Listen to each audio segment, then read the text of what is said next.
Hey,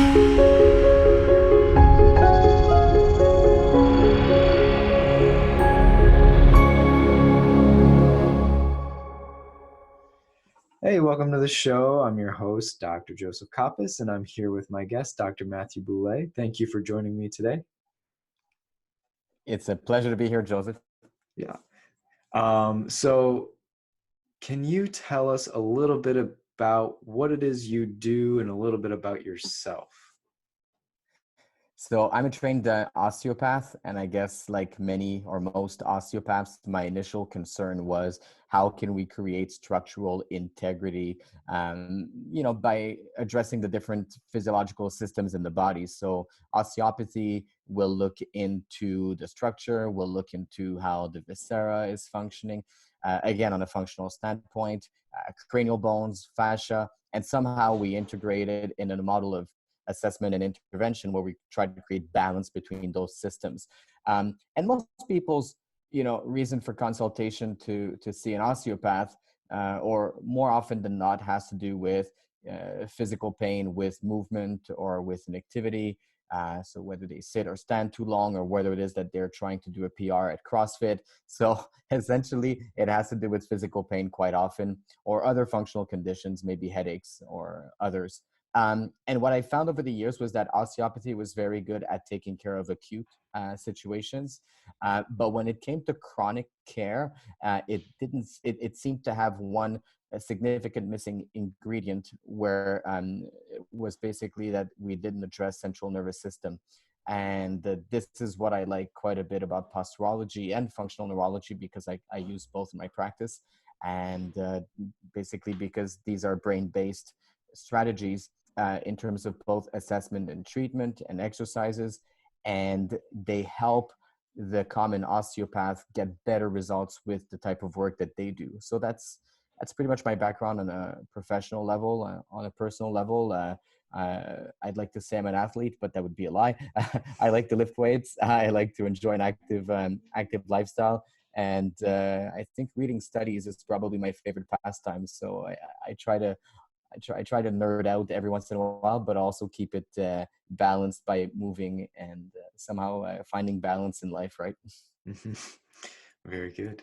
So I'm always interested in what gets every individual person that I interview interested in their particular line of work. You said you were combining some of the posturology with the functional neurology and the functional medicine too, I think. So what's been your journey? What's that been like? As a youngster, I really wanted to get into weight training. I would say in Quebec, Canada, bodybuilding is very popular, and so I was just fascinated with how you could perform lifting heavier weights, or at least trying to lift heavier weights. This whole notion of progression, and then I just became interested in the notion of basically how can you progress at just about anything in life. So whether that had to do with athletics or just about any other realm. And then in 2002, I met with an osteopath who was also, my gosh, he was a posturologist. He was also an applied kinesiology practitioner. And so he would combine so many different techniques that were edgy, and he was delivering results that other practitioners in my neck of the woods really weren't able to produce. And so from that point on, 2002, I just got fascinated with what could be possible with the human body. I got to see those results on myself. And then it didn't take much that's the type of delivery I wanted to offer. So hence, becoming a professional in this field, and just always seeking to deliver better results, which really on our end means learning more about the body. And so there's this really nice exchange between, learning and applying. And that's been the story ever since. Mm-hmm. Very good. So I think throughout our entire lives, we're probably told how important posture is, right? So based on clinical experience, how important is posture? And Um, yeah, it's interesting because this notion of posture for most people is more like ergonomics. So, for example, they'll think that their posture could be improved when they sit or when they stand, and they don't have to go further back than just their childhood to remember a school teacher telling them to sit up straight or a parent to tell them to stop slouching.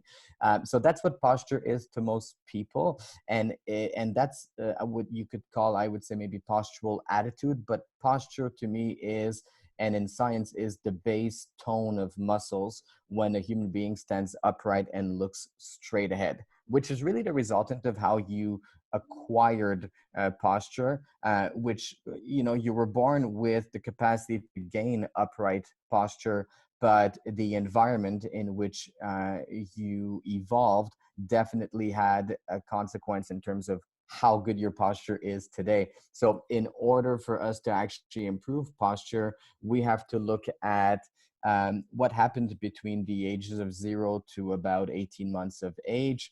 And if any of these phases of development were not performed properly, then we basically have to remodel these motor patterns, such as crawling or turning.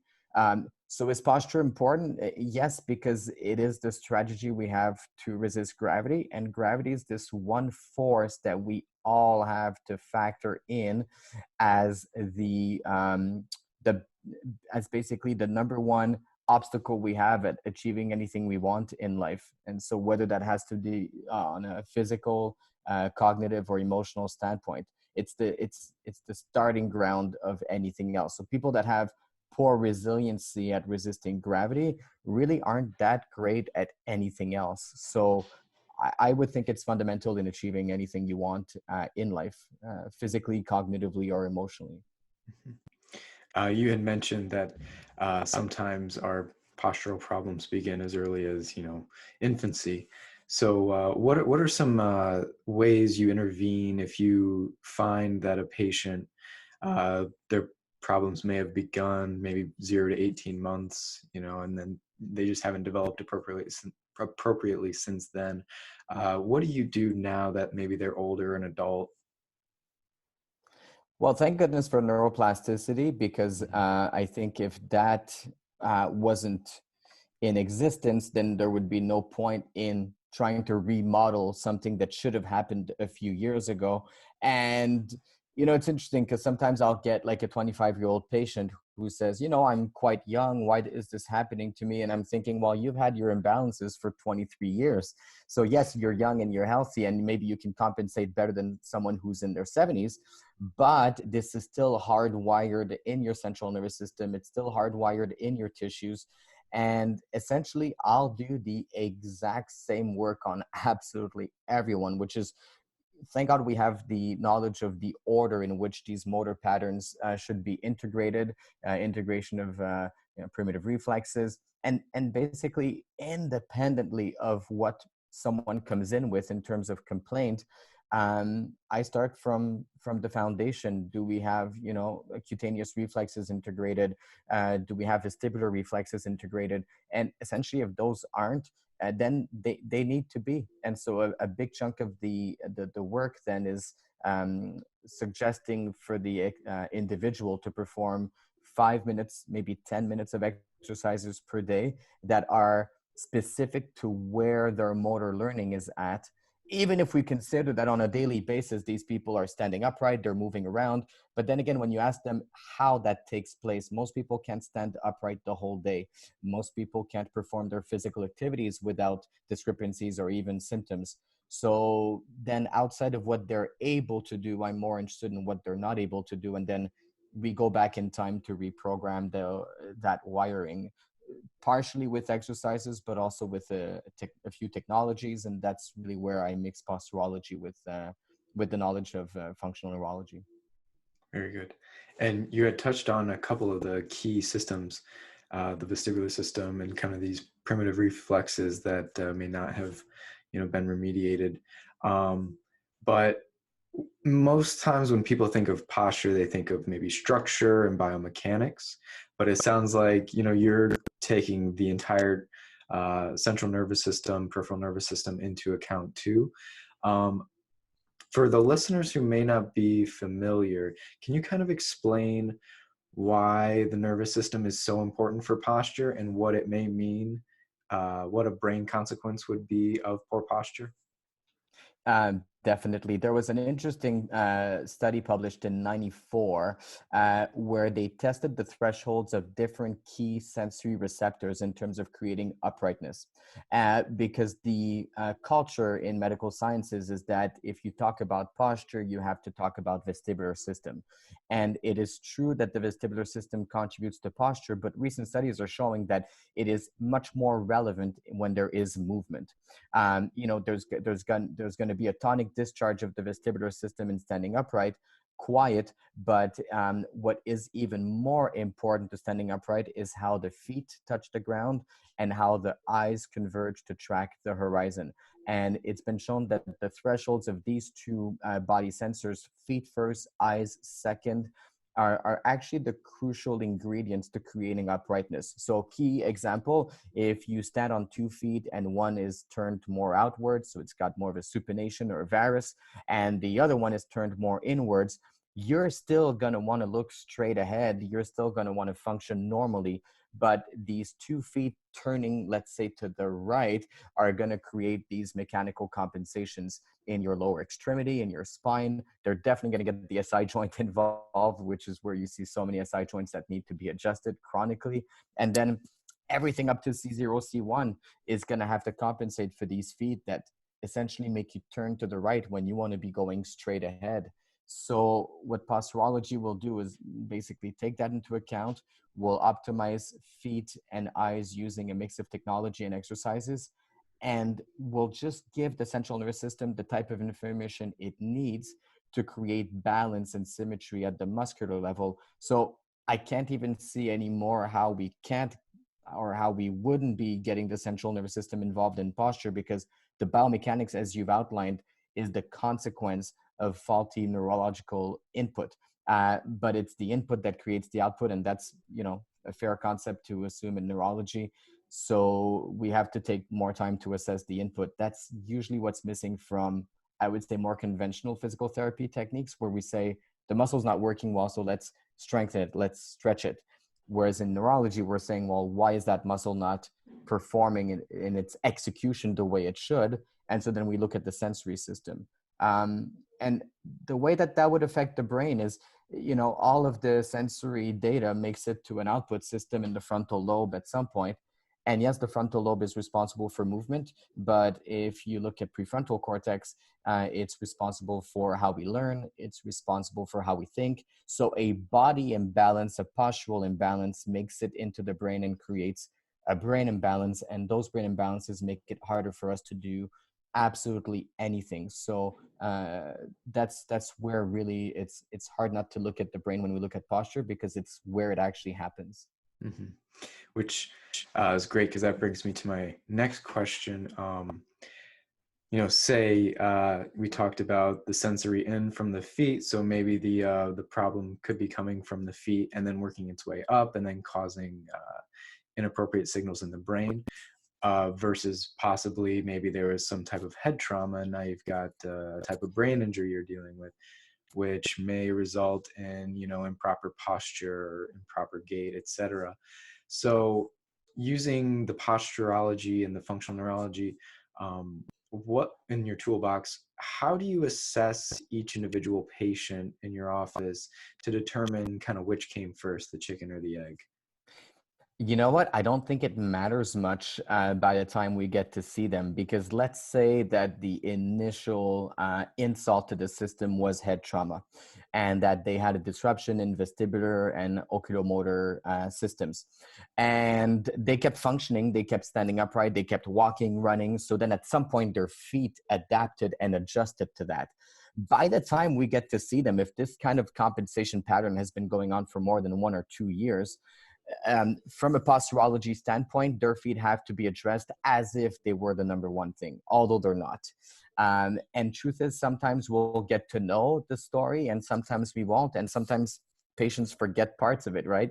So outside of getting the subjective component of this ordeal with the patient, what's even more relevant for us in posturology is to assess each of these sensory components. And whenever we see an imbalance, we address those as a whole, but keeping in mind that each of those is part of a bigger whole. And then maybe then we'll understand more so why someone responds positively to feet versus eyes by knowing their history, which is why we always still take a history first. But it's as if, I know on my account to some extent, as soon as I start working physically, I kind of put the history in the back burner and I try to almost forget about it so that it doesn't skew the relevance we're going to see at any of the sites that we're investigating. So whether that would be vestibular testing, oculomotor, proprioception, feet, and I do believe that all of these need to be assessed on everyone independently of their history, because who are we to know what really is going on, right? Outside of just testing and being objective. But combining both obviously probably leads to faster results and better handling of the patient in terms of allowing them to know maybe how and how things will most likely unfold. Right. So uh, typically, I would say the populations of the world that think about gait, are more athlete related, right? However, I'm sure based on what we've talked about so far and your clinical experience, I'm sure that this applies to a much broader spectrum of the population, correct? It does, because funny enough, I mean, we look at gait assessment, and it's interesting how it will be used more often in two contexts. Either one that is very medical to see if there's any brain lesions or central nervous system lesions, and one that is performance based. It's like if the people in the middle deserve none of it. whereas whereas I like to think that each and every person that comes to see us deserves to have the best and fuller life. And maybe they'll have aspirations to be great at moving if they feel from even just a kinesthetic point of view that they can. We've spent a lot of time motivating people to do things, right? Oh, you should move more, you should exercise.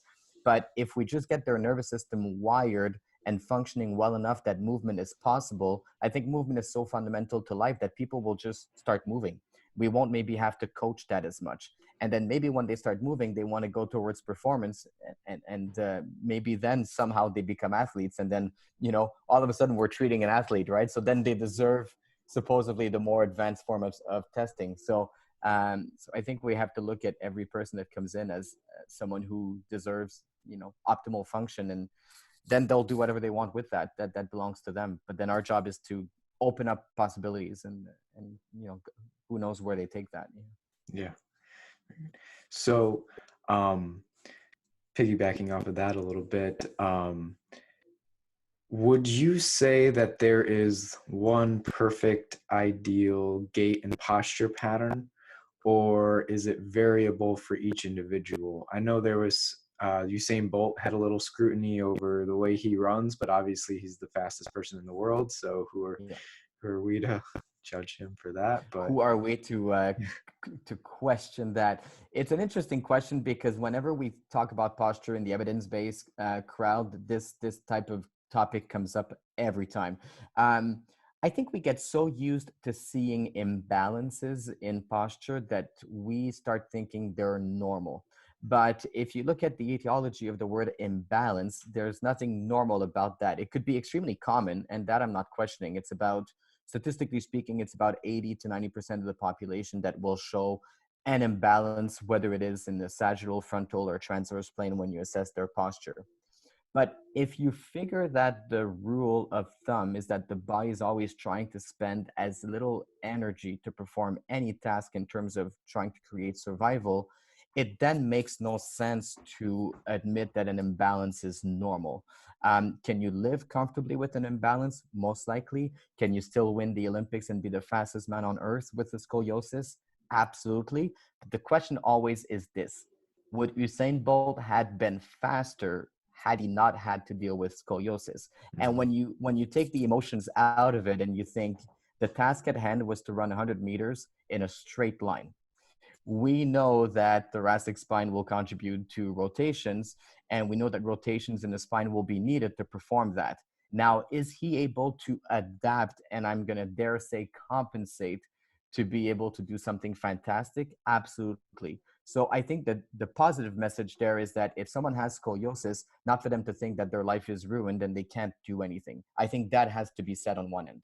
But I think what also needs to be said is there's a difference between saying that and promoting the fact that asymmetries in posture are something to celebrate. Whereas on one end, if we can diminish them, most people actually see more efficiency in their movement. They have less muscle tension at rest, and they can usually perform better because they have um, less metabolic consequences from that stiffness that is just about always there as soon as there is any imbalance. And and to bring in the notion of proprioception, you look at someone in the frontal plane, one shoulder is slightly lower than the other. You're going to have some muscles that are a little bit longer than others. Others are a bit shorter than others.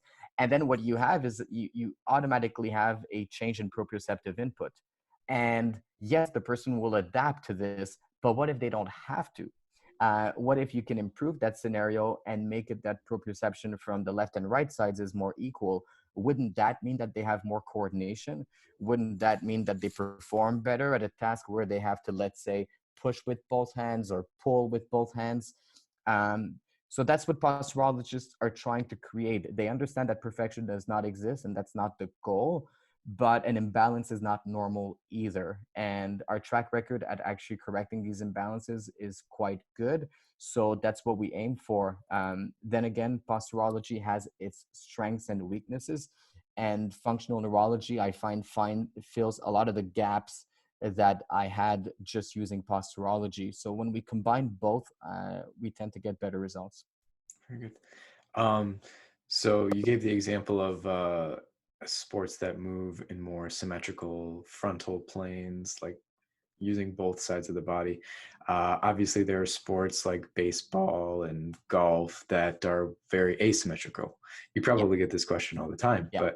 but how do you approach an athlete or somebody whose job requires them to be a little more asymmetrical on one side versus the other, where you're going to inherently have those imbalances? It's a great question, and I do get this one all the time. I think we like to think these sports are very asymmetrical, but I think we forget the big picture. So let's look at baseball, for example. You set up, and we'll use most likely the more asymmetrical position, which would be a baseball pitcher.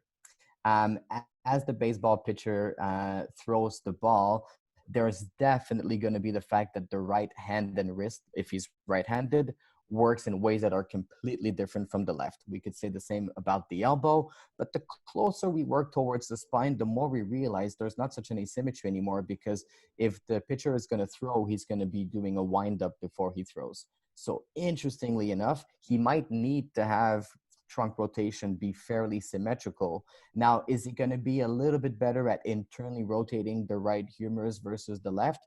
Most likely based on the number of repetitions that this person performed, yes. But then again, that's if we look at the throwing part. If we look at the windup, they also need significant amounts of external rotation so they can gather up the torque and the power to throw the ball. So it's interesting because I've obviously looked at this a lot, but whenever we think of asymmetrical sports, that's from the viewer standpoint. For the athlete, even within that humeral motion, there needs to be a lot of external and a lot of internal rotation. And at the trunk, there needs to be right rotation going both ways. It's the same with golf. The windup is just as important as how they come down on the ball to hit it. So the other half of this answer is these people play their sports a lot, and by a lot I mean more than 2, 3, 4 hours a day, but they still live outside of their sport more hours each day than they do on the court or on the field. If living is a 24-hour sport, we would have to think that it's more important to create imbalances for them to do something a few hours a day, but then these imbalances would impede them in just walking, in bending down to pick up something from the floor, where I don't see how that makes a whole lot of sense, because before they became a basketball or a golfer or a baseball pitcher, they were human beings needing to resist the pull of gravity. Uh, and if you have imbalances in the muscles that create that first and foremost, I don't see how you won't have to compensate performing asymmetrical sports. So what I'm saying is that it's not their sport that made them asymmetrical. they were asymmetrical before becoming a baseball pitcher, a golfer. Now, the volume of work they put into a sport that asks certain asymmetries can contribute to the problem. But I would say my experience over the last 13 years has been the more balance you create in a system, the more it can go out of balance in the context of sports and not only get away with it, but recuperate faster and perform better and over a longer period of time, which is where I think we want our athletes to be. Absolutely. And I loved the quote, living is a 24-hour sport that you gave. Just, that was great. People forget that. They Yeah. only think of athletes as, oh, they play baseball every 3 days for 3 hours. Okay, but what about the rest of the time? Yeah. Yeah, right. They have a life. Okay. We forget that part. Well, Dr. Boulé, we are just about out of time, but I want to make sure that we budget enough time at the end for you to give any final remarks or add in anything that we may have forgotten to touch on today. My gosh, no, this was really cool. Thanks for having me. And if Yeah. anyone is interested in learning more about posturology, there is a website they can go to, and that is ciesposture.com. And they'll have all the information on training that can be offered to practitioners in terms of posturology across the States and also in Canada. Very good. And if people wanted to reach out to you or follow you or get in touch with you, how would they do that? I would say go on Instagram, but I don't really post anything of value there. So they can follow me on Facebook. I have a professional page. It's Matt with 1T, Boule, and then Osteopath, and they'll find me there. Okay, very good. Well, it's been a pleasure having you on today. I really appreciate it. I think there's a lot of good information that came out of this podcast. So thank you. Thank you so much for having me, Joe. Of course. And this has been your host. Be well.